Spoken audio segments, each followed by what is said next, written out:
மன்னன் சொல்லும் கவி மங்கைக்கது காதல் நிலாம்பரி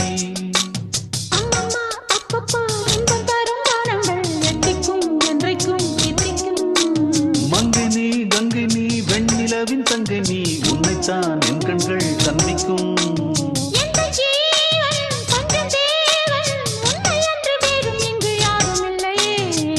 வள்ளி வள்ளி என்ன வந்தான் வடிவேலந்தான் புள்ளி வைத்து புள்ளி போட்டான் புது கோலம்தான் சொல்லித்தர சொல்லி கேட்டு தினமும் சொல்லி தந்த சிந்து பாடினான் வள்ளி இன்பவல்லி என்று தினமும் முல்லைச்சரம் கொண்டு சூடினான்